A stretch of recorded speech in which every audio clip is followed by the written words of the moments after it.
Right. We are live again.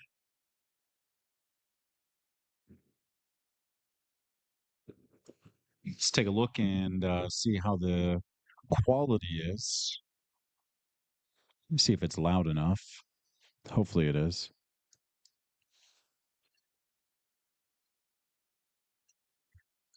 Okay, that's good. All right. So let's get right back into this here.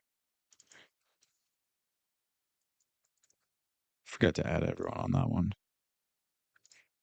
So yeah, it's going to be just kind of a quick little night stream because I'm kind of tinkering around with the times that I go live to see if nighttime in the Philippines is better for streaming, meaning daytime in the US, or daytime in the Philippines, nighttime in the US. But I think that most of my viewers are going to be generally more from the US or Europe, so it might be better for me to do a night stream here in the Philippines. And for me, that's okay too. I think my brain works a little bit better at night. I'm definitely more of a night owl for sure, even though I try to generally wake up more during the daytime. But regardless, I think this is a good time to be live here at night. So, good evening, everybody who's just tuning into the stream. This is just going to be open discussion. As always, I didn't really have any kind of planned um, structure for this stream. So, anyone who's coming into the stream, if you guys have any questions about anything about Southeast Asia or just expat life in general, or just any general questions, feel free to leave them in the comments below. I'd be more than happy to answer any questions tonight.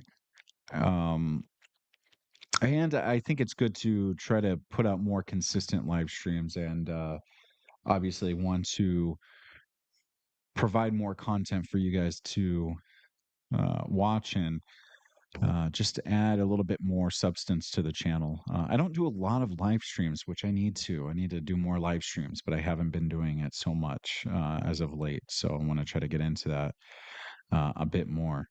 But good evening, everyone from the Philippines. It's currently 9:36 p.m. here in the Philippines, so already getting quite late here. Let me try to pull up a couple things here and see if we can get this going.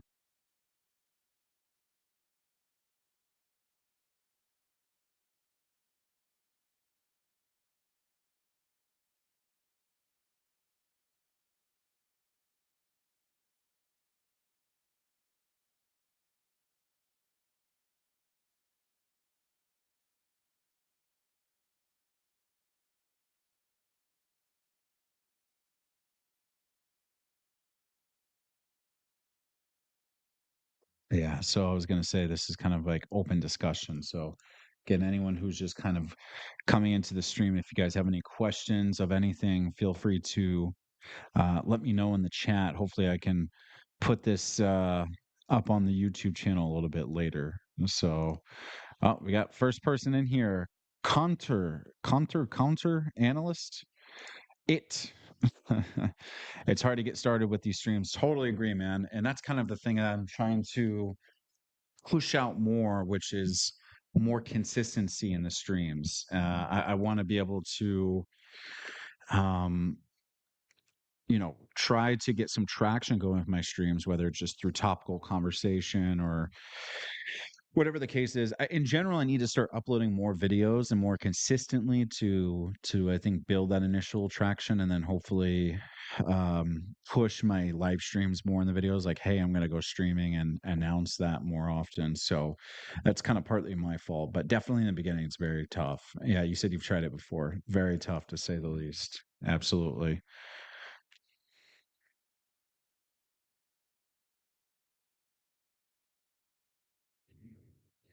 Mm-mm-mm-mm. I gotta turn down my volume on here too. My phone's got this loud thing going on.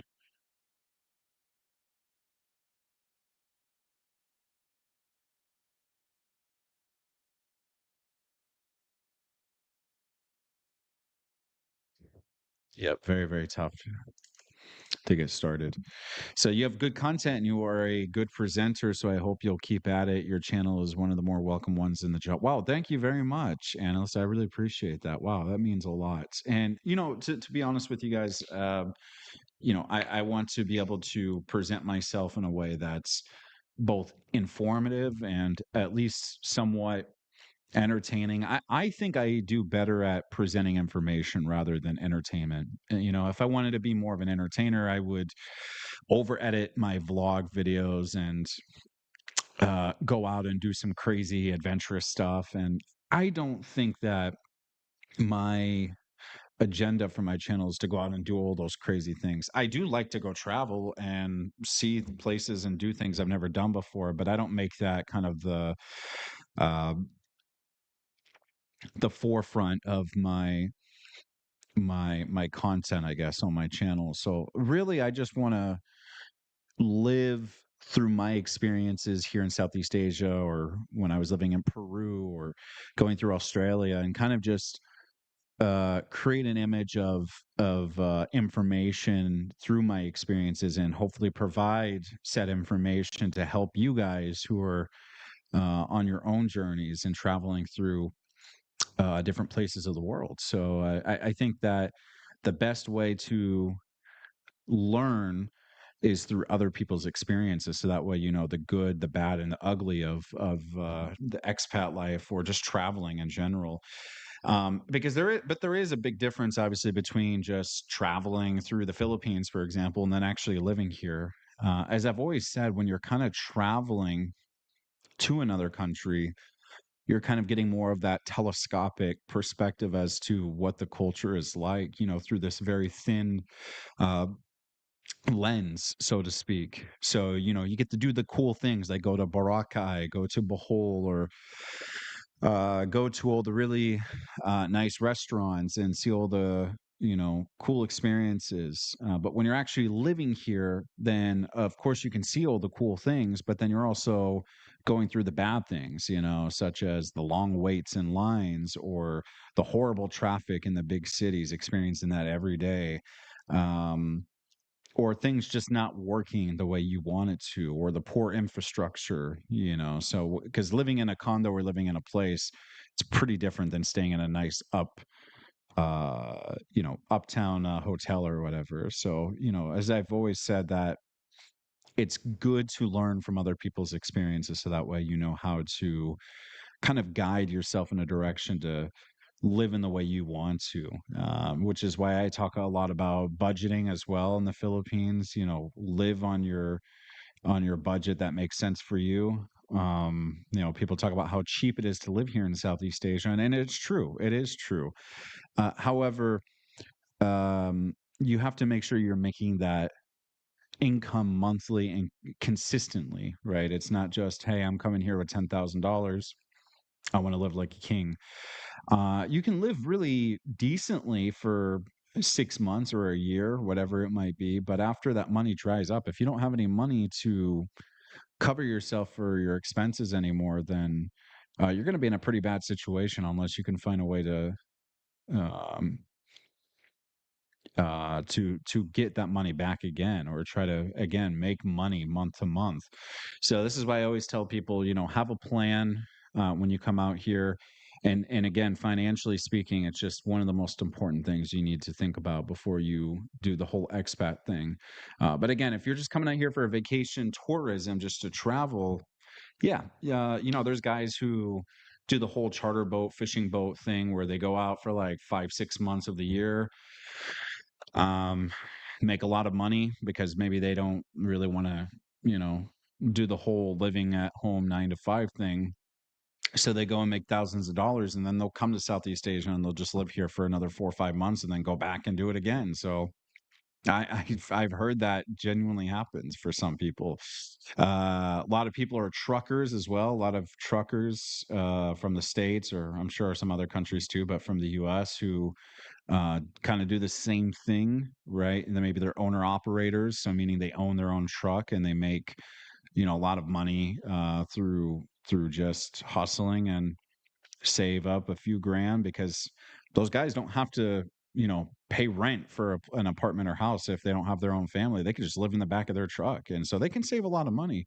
And then they do the same thing. They come out here for a few months, then go back and grind it out again. So, yeah, these are situations in which, yeah, you can kind of come out here and do that, but you'll have to have this back and forth motion of coming out here and then going back. But actually living out here and staying out here, it's a lot trickier because either one, you're a digital nomad, right? Like I've done, where you're just working online and making money that way. And then two, retirement, social security, military pension, military disability, whatever your thing is. That's the other guaranteed month to month income as well. So, well, and by the way, with the whole digital nomad thing, that's also not guaranteed, though. I should clarify because you need to have a backup plan for that. And trust me, it's something that I had worried about so much before, which is if I lose my job, where do I go and how do I support myself? So I've always thought about that with the ESL industry, which has changed a lot, by the way. So yeah, getting an online job and coming out here and living off of that, it can be tricky unless you have really specific skills. So that's like a whole nother conversation in itself, though. So yes, the Philippines is great, but not for everyone. Most Americans would probably find the experience too rough. The slums alone would shock many Americans. There's nothing like it in the US.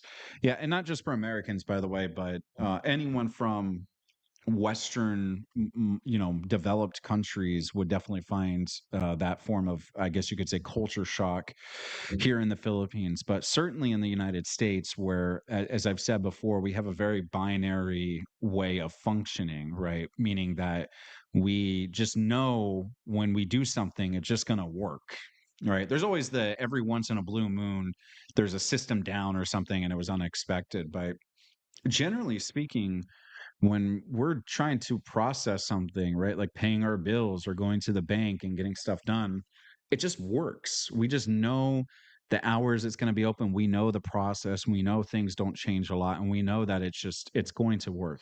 Here in the Philippines, however, um, you have to expect the unexpected, which is why I've told so many folks before, if you don't have a sense of patience, the Philippines will absolutely eat you alive. And I don't just say that to say it. I really do mean that. I mean, just even today, oh my God, the traffic here in Bacolod, where I'm currently living, it's generally very low, by the way, but because we just finished Mascara today, they're kind of cleaning up the whole Main Street area, taking away all the stage pieces and whatnot. But wow, the traffic was just horrendous. I mean, I think it was like a 8-minute wait. I was waiting for a grab, but that 8 minutes wasn't 8 minutes. I mean, it took almost 30, I think 35 minutes for that taxi to get to me.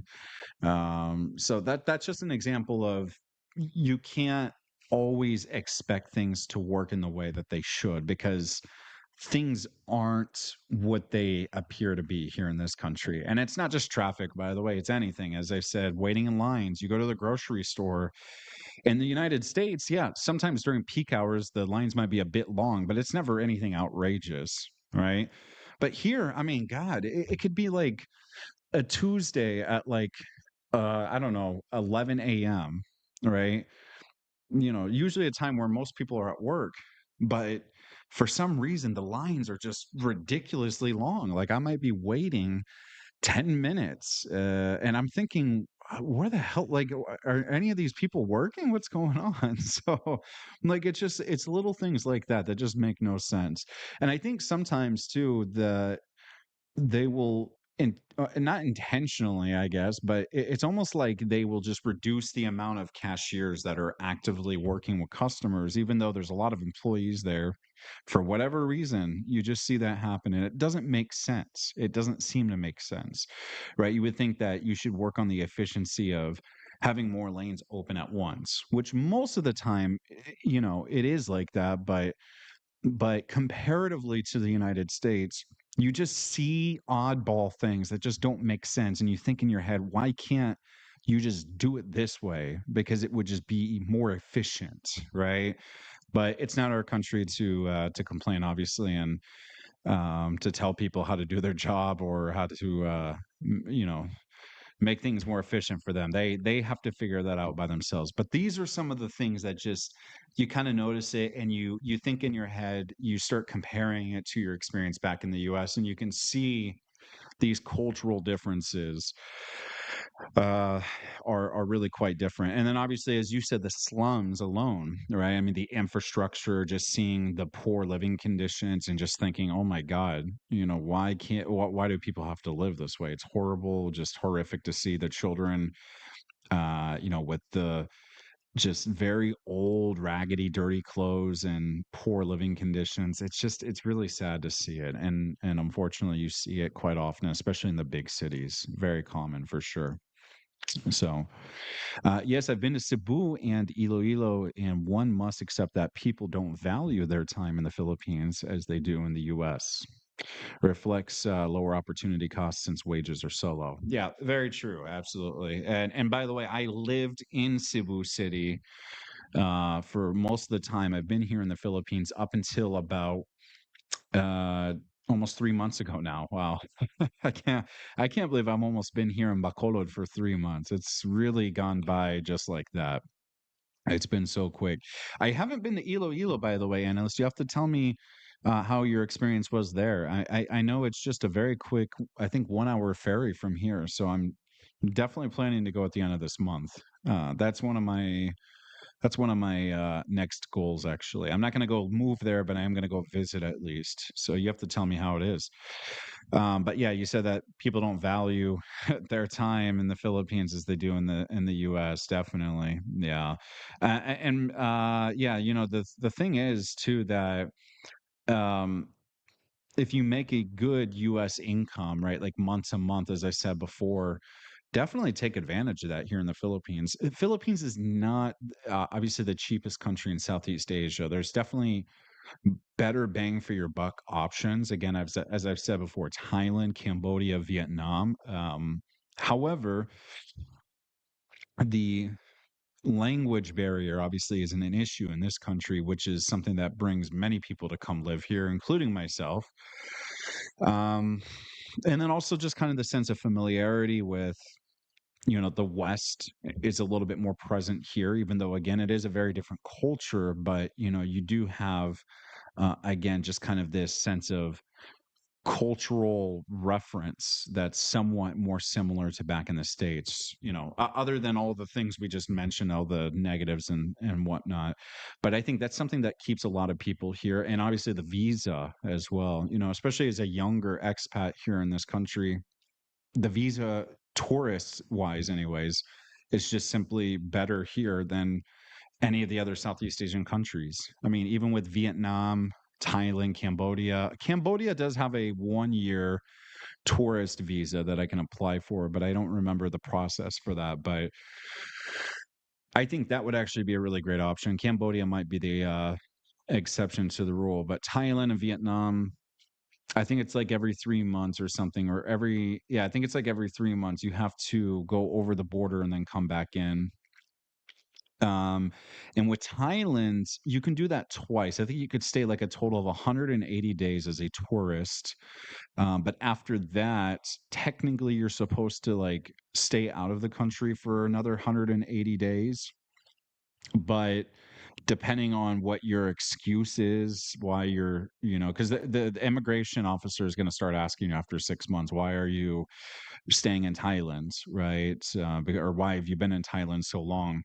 I've heard that people will just say things like, "Oh, well, I'm in a relationship with a Thai woman," and usually that's good enough for the immigration officer. So it doesn't seem like they're super strict about that at the moment, but those are things that are starting to become more apparent with immigration there. I think the chances of getting denied are higher in Thailand, even compared to the Philippines, obviously. So if you have a condo and you got a lot of stuff in Thailand, yeah, you better be careful with that. With Vietnam, as far as I'm aware, you can pretty much just do infinite. visa runs. It doesn't seem like it's been a problem, or immigration hasn't made it a big problem right now, or at least not yet. I'm sure after a couple of years, it might start changing when more and more expats start moving to Vietnam. So we'll see what happens there.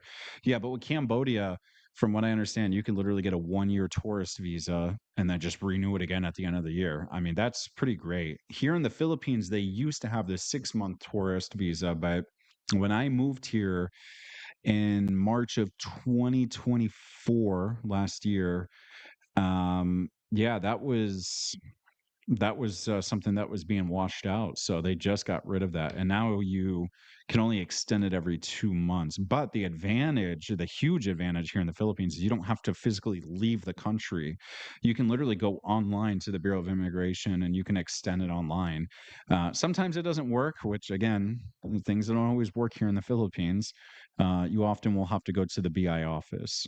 But the only issue with the BI office is that you might deal with a little more scrutiny with being questioned by the BI officer. So, and again, like I said, it's not really a big problem as long as you kind of make it clear, hey, at least I know someone here in the Philippines, whether you're in a relationship or whatever. If you're just here and saying, "Oh, I don't know anybody, I'm just spending my time alone," they're going to look at that a little bit closer. Will they deny you? I really doubt it, as long as you're not being disrespectful to the BI officer, because they can deny you for that. They're totally within their legal rights to do so. But in general, you don't really have anything to worry about. So, yeah, these are all reasons why I've kind of stayed here in the Philippines, though. Is just the ease of that tourist visa has been really important for me. So, I like Iloilo better than Cebu City, more laid back, nicer, less bustle. Definitely. And that's kind of why I came here to Bacolod, actually, because it was very laid back compared to Cebu City. The traffic was really the number one thing for me, to be honest. And the longer you stay in the Philippines, the more the traffic starts to kind of wear down on you for sure. In the beginning, it's like, okay, yeah, the traffic's pretty heavy. I have never experienced this before, but you kind of get over it pretty quickly, at least for the first, 2, 3 months or whatever. But after that, especially if you're trying to make plans with people and then a 20-minute drive becomes a 1 hour drive because of a fire or just a simple car accident, which, again, if we're comparing it to back in the States, there's a very systematic way of approaching the accident and then immediately allowing traffic to kind of flow through a little bit easier. But here it's just it's a clusterfuck, to say the least. It really is, especially in the big cities. So that, in that sense, yes, the traffic will definitely wear down on you after a while. So that was a big reason I came here.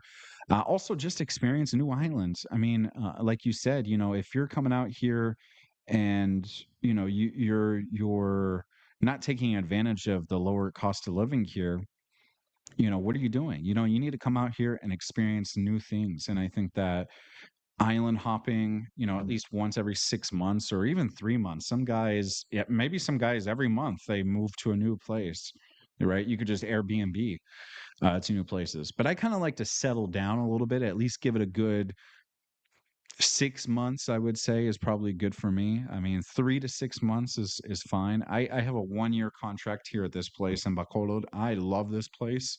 So I definitely do not see myself leaving um before a year. I mean, never say never, obviously, but for now I'm very happy here. But Iloilo definitely is a city I'm going to go explore, and just the Panay Islands in general. I want to go see what the island's about, and then just kind of go around different islands for sure. Yeah, and the friendliness of the Philippines is very unique. Definitely, the people are extremely hospitable. I did hear Thai locals are very friendly too and very respectful. My experience in Vietnam was also very nice. However, obviously, because of the language barrier, you don't really get the full immersion of communication with the people. So you don't really get to know what they're actually thinking or saying unless you're, pulling out the translator and whatnot. So sometimes you don't really know. But and that's why maybe sometimes they don't try to approach in conversation, because you just don't know. I'm sure if that the Vietnamese were able to speak English as well as the Filipinos, I guarantee the Vietnamese would also be just as friendly. But because of those reasons, I think the Philippines is really unique in that way, and also the family culture in the Philippines is really unique too, and I think that adds to the hospitality that they show the foreigners for sure. So yeah, Philippines is really unlike pretty much any country I've been to. Certainly, out of all the four countries I've been to, the Philippines has been number one for friendliness. I totally agree.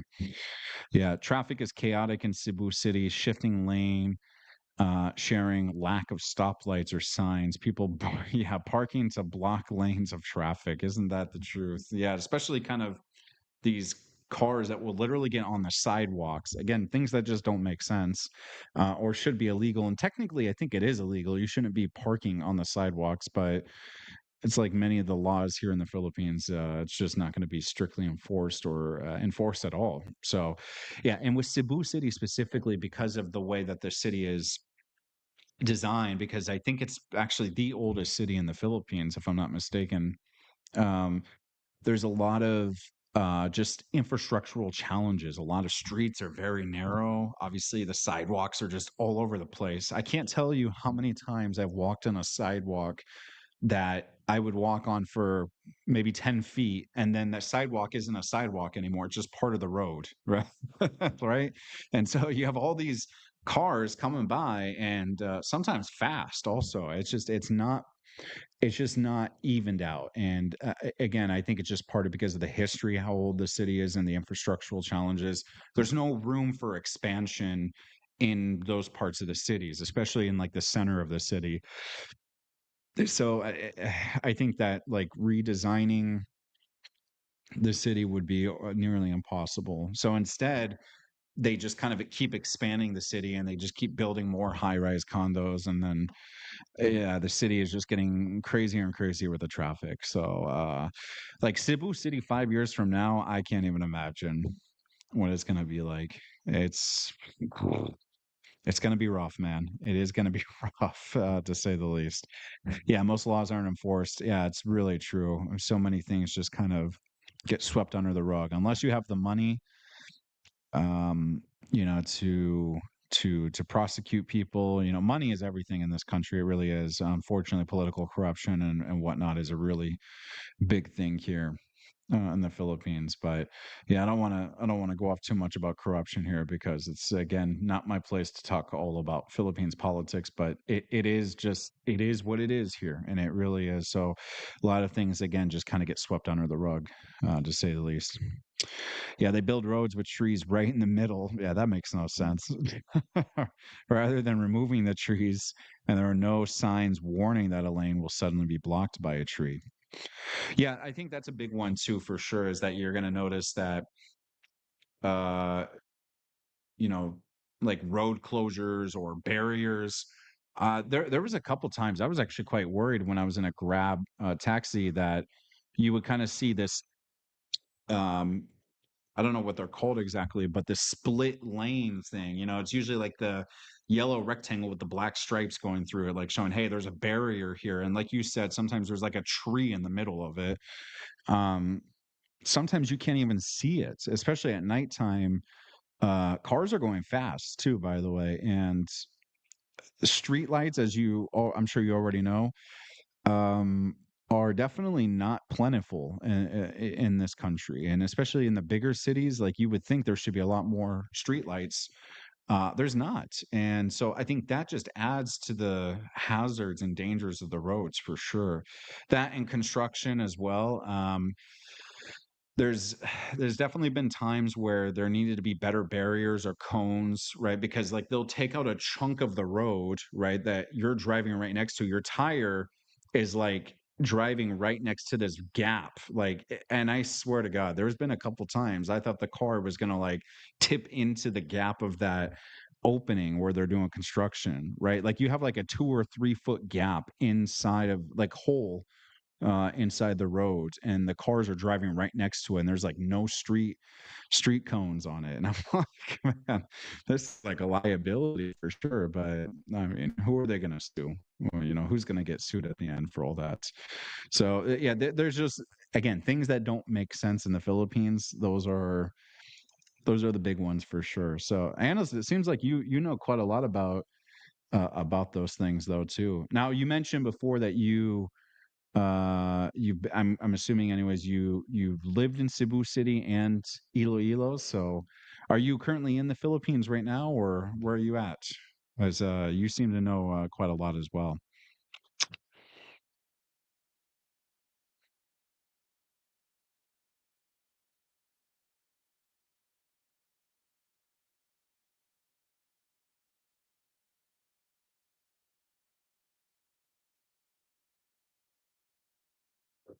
Jacksonville. Wow. Wait, Jacksonville. Oh my God. I'm so bad with my Jacksonville, Florida, right? Or Jacksonville, Mississippi, because I do remember there's two different cities that I'm thinking of. Ah, okay. So you only spent 2 weeks there, and now you've done some studying. Okay, right on. Florida. Wow, another Floridian. Right on. I'm from Fort Myers, so yeah, we're both in the same state. Yeah, right on. So you're in Florida as well. Yeah, I do miss obviously family back in Florida. That's really the only reason I go back. I do like the beaches in Florida. I know that the beaches here in Philippines are I don't think you can compare the two, obviously, but there's some pretty decent beaches in Florida still. I used to go to Siesta Key all the time, which was really fun. I really loved it. Bonita Springs, also, I would go down there. Naples area. God, I mean, I've been to Miami. Of course, I went to South Beach. Or long, no, no. Oh my God, yeah, South Beach. I'm trying to think now. It's been so long. Oh my God, Florida. It's like I've forgotten everything about my state. The humidity is like exactly the same. In fact, I think Florida is almost hotter humidity wise than here in the Philippines. I mean, that's what I think it was like being there. Like when I went back to visit, it just felt like the humidity was higher. I don't know. Maybe that's just me, but it's hot. It's definitely hot. Yeah, so the weather isn't much different from the summer weather here. Absolutely true. Yeah, and what I do like about Florida, even in South Florida, again, where I'm from in Fort Myers, you do get some really nice late fall and winter weather from time to time. I mean, God, in fact, there was couple times it was really cold, like in the 40s um, Fahrenheit. And I'm trying to always remember, Celsius and Fahrenheit now because we're just so used to using Celsius here. But uh, yeah, I mean, it was cold there in Florida in the winter time. So, and especially in North Florida, they're like borderline getting snow, especially around Mississippi, Alabama. Maybe the panhandle is just really cold during that time. But I kind of miss that. I do kind of miss walking outside and there was a bit of a breeze and, the nice cool weather. And here it's just like just about as constant weather as you can get, which some people love. I'm used to it. I will say it would be nice to have a bit more variation of weather, but I mean, I obviously I chose to live here in the Philippines, so there's not a whole lot for me to complain about. But if I could change one thing about the weather, it would be nice to have a little bit of a temperature difference, like kind of like what we have in Florida. Yeah, so you said it's yeah, too cold during the winter. Yeah, and it's really shocking because you know how hot and humid it is during the summer, but winter it's like, wow, it actually can get quite cold. So it's really a big difference.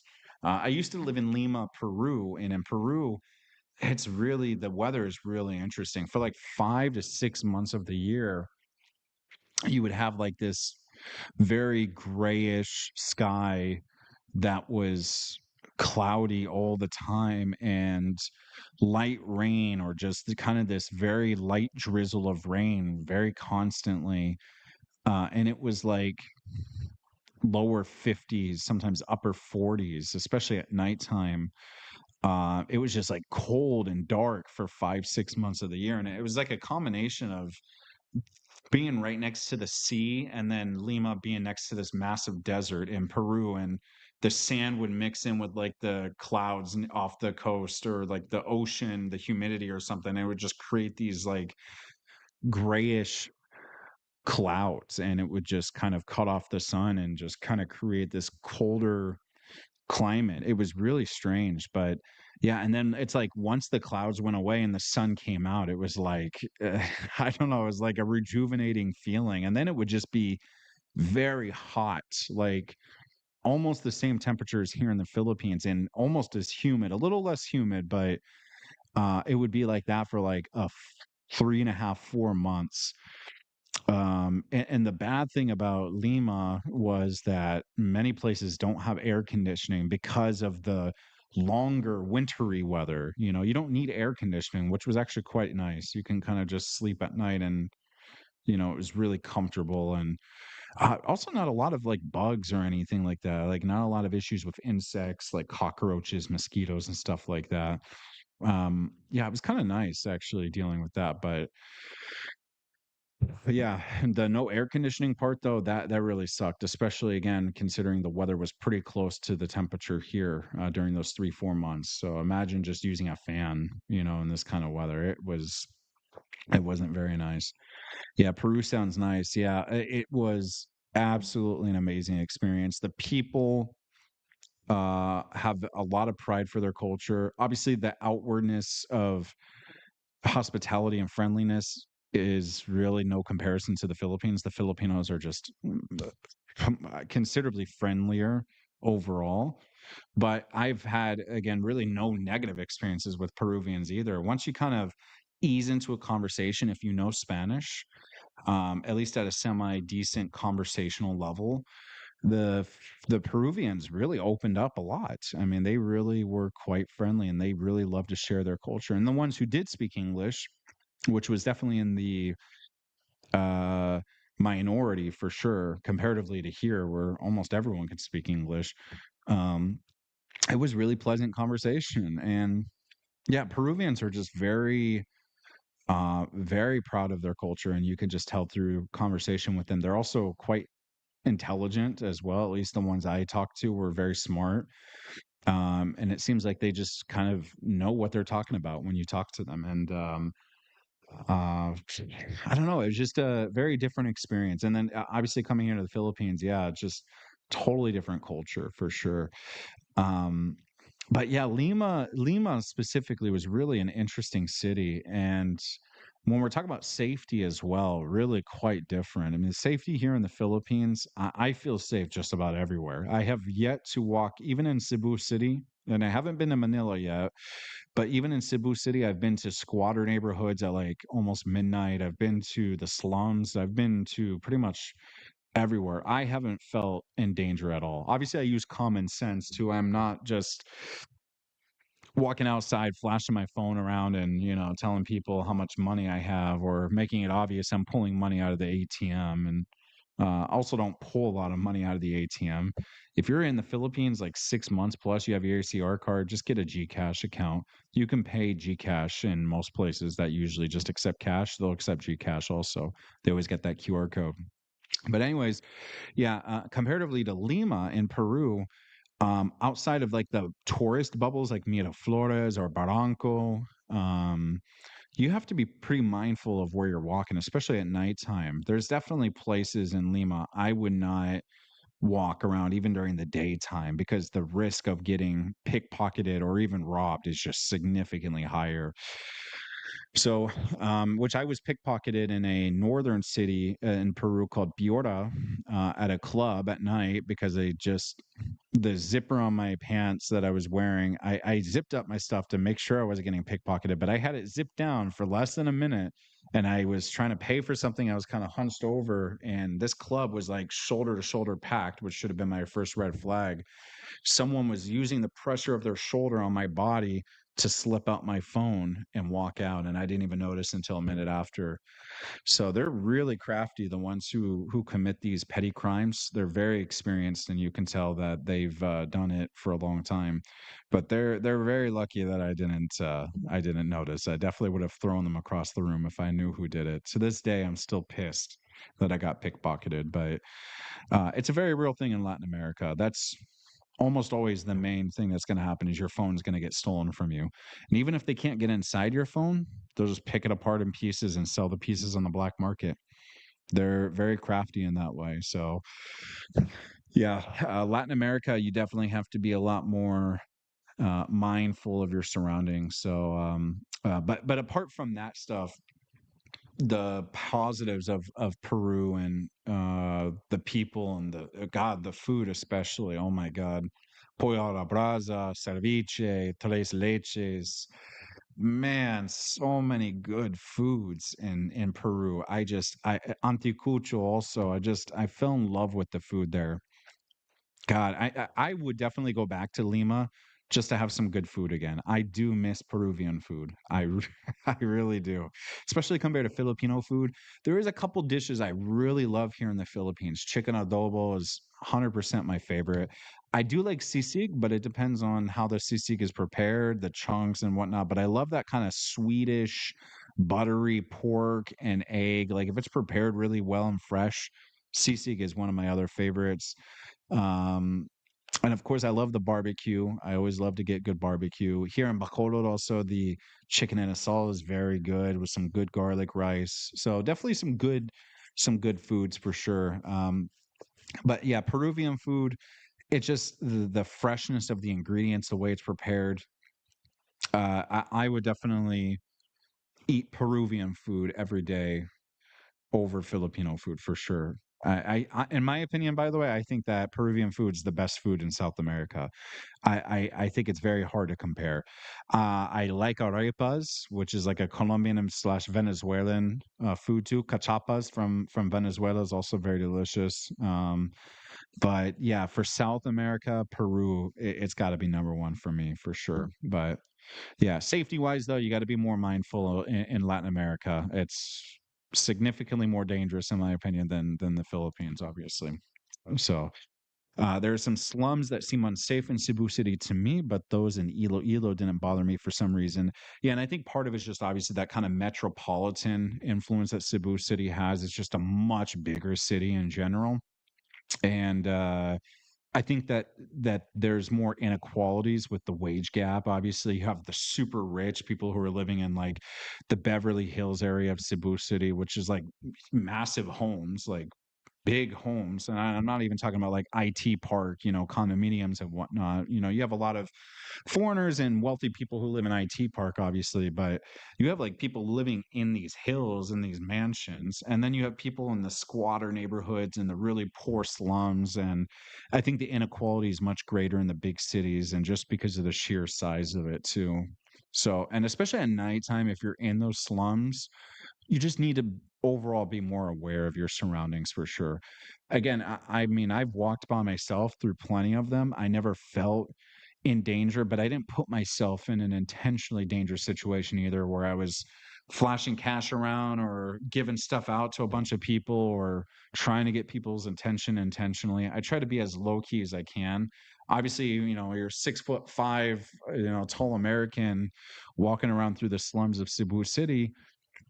No matter what you do, you're gonna get attention, and I kind of just minimize that attention by just continuously walking. I don't just stand in one place for a long time and start drawing a crowd, because especially the kids, man, the kids, they know how to spot out anything, man. Like when they see you, especially if you give one of them any money or a snack or anything, man, it's like 8 other kids start running off, running after him, and hope that they get something too. So those are the things that I kind of need to be mindful of when I'm walking through those areas. Is, just keep it moving. If I want to stop and have a conversation with someone, I just keep it very brief and then I keep going. So that's what I do in the slums. But Iloilo, I don't have any experience with that before, but just again, just through my experience in Cebu City, I can imagine it's obviously going to be at a greater volume of differentiating poverty and again, inequalities, financially speaking, between the two.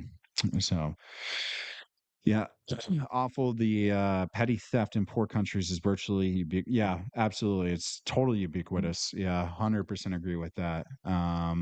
It's just really sad that there's people who can virtually never get out of the poverty just because their economy just simply doesn't allow them the opportunity, or at least makes it virtually almost impossible for them to be given the opportunity. Because again, in countries like here, if you want success, you already have to have money to get into a more successful position or a successful um yeah, situation. I mean, like schooling, for example, if you want to go to a good university, you got to have the money to go to a good university.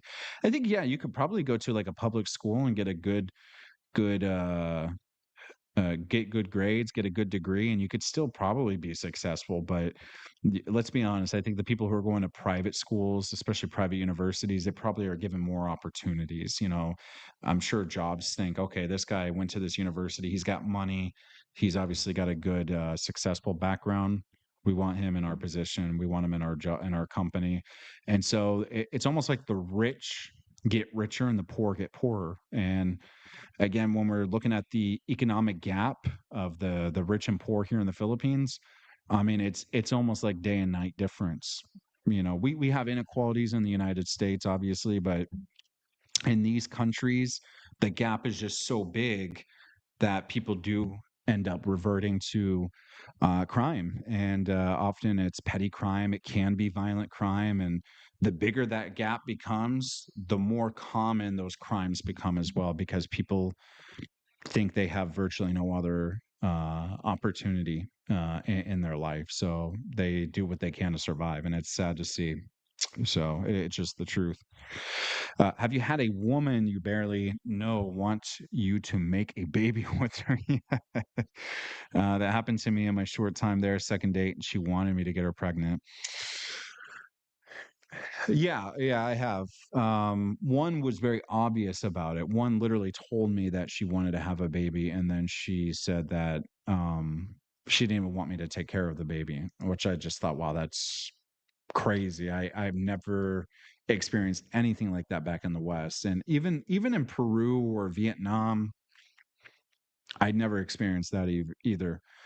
I think this is truly like a Philippines thing, and I know. And again, going back to the success of the people, there's this kind of cultural mindset, and again, this is a generalization, but there is some truth to it, that women here who have like a mixed baby with like a foreigner or white skin baby, right? And if you have white skin, it seems like those children are more sought after in terms of educational opportunities, friendships, careers. Like if you look at commercials, movies, TV shows, whatever, some of the most famous actors have white skin, right?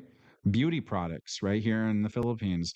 Many of the women are using whitening products. I mean, there's definitely a white face culture here. So there's absolutely women here who want to have a mixed baby just because of the white skin or the blue eyes, which if you have a woman who has the brown black eyes, whatever, getting blue eyed baby is extremely unlikely. But just the white skin thing is a really big thing here. So I've had one woman blatantly tell me that she wanted to have a baby with me. But there's definitely been, I'm sure, a handful of other women too that were just wanting to get pregnant as well. They just never directly told me before, but it is absolutely true. It totally happens. So yeah, it is a real thing for sure. Yes, there is a big job shortage in the Philippines. The farms are inefficient due in part to laws preventing farm. Yeah, absolutely. Yeah. And price control. So a large portion of the farmers fill the city. Yeah, it's totally true. Yeah. And with the agricultural uh, scene, it's really, man, it's really interesting too, because when I flew here to Negros Occidental, like I said, I'm here in Bacolod. That's like one of the biggest, if not the biggest, job markets here is the agricultural workforce for sure. There's so many sugarcane farms and um, God, what was the other one I'm trying to think of? Sugarcane for sure. I know sugar is a huge thing here. In fact, they call it like the land of sugar essentially because most of the major sugarcane farms are here in Negros Occidental. So it's a big thing for sure. And then um, when the inflation also increases, a lot of these things start getting more expensive. People can't find jobs, and obviously the peso starts to go up more. And um, it's just getting harder and harder for people to find jobs, and then things get more expensive as well. So that inflation and that wage gap just continues to increase a lot. So it's really sad. Like the cost of rice. Oh, rice fields was the other thing I was thinking of too. A lot of rice fields here in Negros Occidental too. But rice is, I mean, it's all over the Philippines. As the Filipinos say, rice is life. So it's totally true. But yeah, I think like agriculturally speaking, that's like one of the main markets of the workforce here in the Philippines. I think without agricultural work, Philippines would be totally just, yeah, super like mega poor country. So like agricultural jobs are what a lot of people seem to flock to, especially in the province where you have like no other opportunities. So that's what I think a large majority of the Filipinos end up kind of flocking to. So yeah, that's a big one for sure. And I'm just trying to think of the other workforces. The BPO, is it the industry? Is that what I'm thinking of? The call center industry.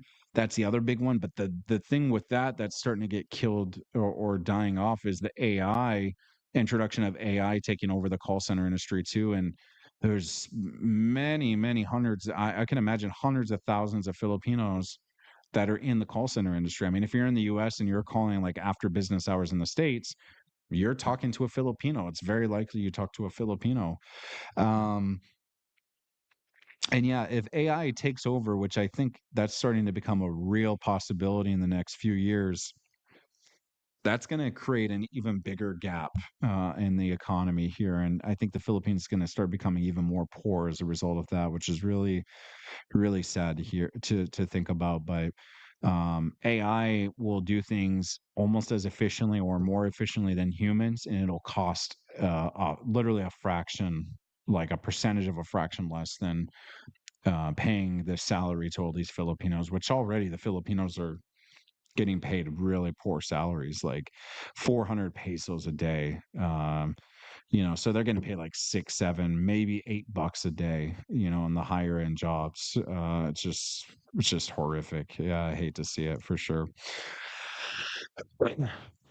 So the woman who wanted me to get her pregnant also told me I wouldn't have to raise the baby or even provide support. I found the idea rather shocking, and it's totally true, man. Yeah, literally the same thing happened to me just recently, for sure.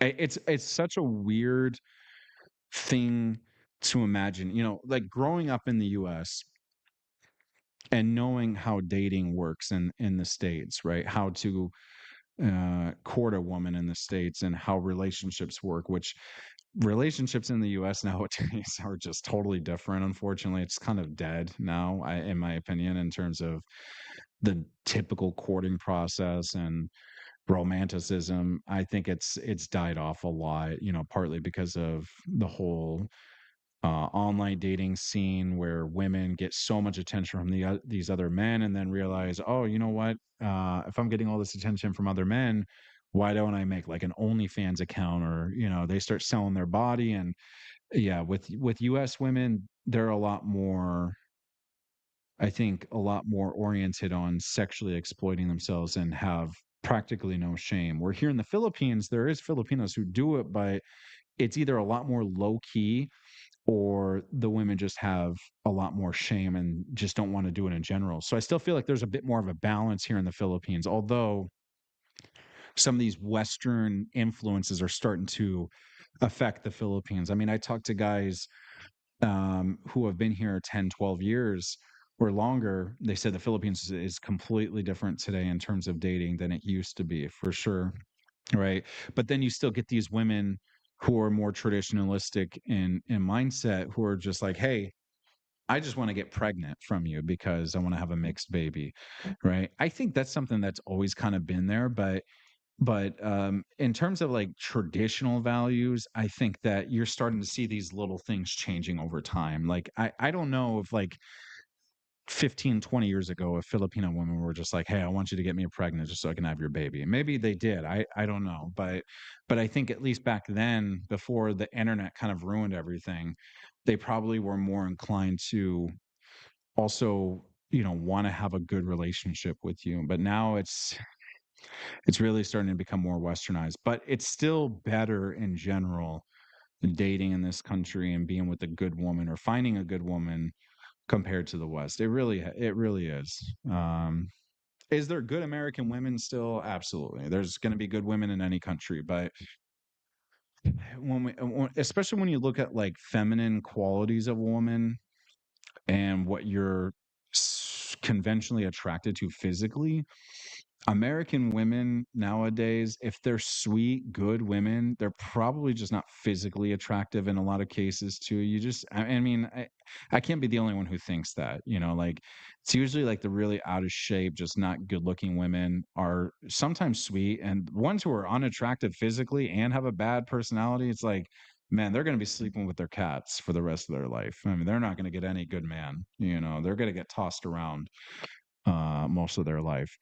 But, trying to find a physically attractive girl in the States that also is very sweet and caring and genuine, that's really hard to find nowadays. But here in the Philippines, you can you can find it pretty quick still. But there is still those changes that some of my friends have told me are definitely starting to become more prominent today than they were again like 10, 15 years ago for sure.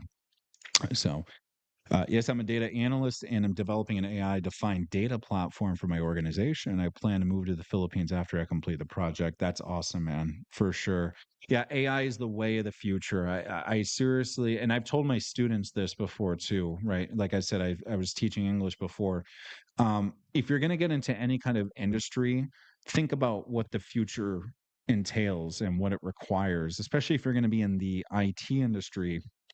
Go to AI. I genuinely believe that AI is the way of the future.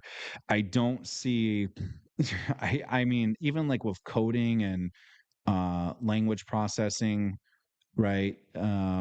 Like IT work, AI is just going to be so autonomous or is going to um, process things so much more autonomously and quicker and more efficient than humans will. But there's going to be humans that need to be there to design and work on the AI. So that's why I'm saying like if you're there to be a game developer or a back end front end developer for like web design or other things, maybe think about getting into more like AI related things because that's really what's going to be doing all that stuff. The AI is going to be processing all those things, but there needs to be someone who's working on the AI also. So, yeah, it's going to be really interesting to kind of see what the next 10, 15 years is. I'm not an IT guy at all, but based on my conversations with my IT students that I've talked to, that seems to be where it's going, and that's why I've encouraged people if they want to get in the IT industry, try to do AI. I seriously think that's the way of the future, 100%. There are good women in the US, but they're usually already married.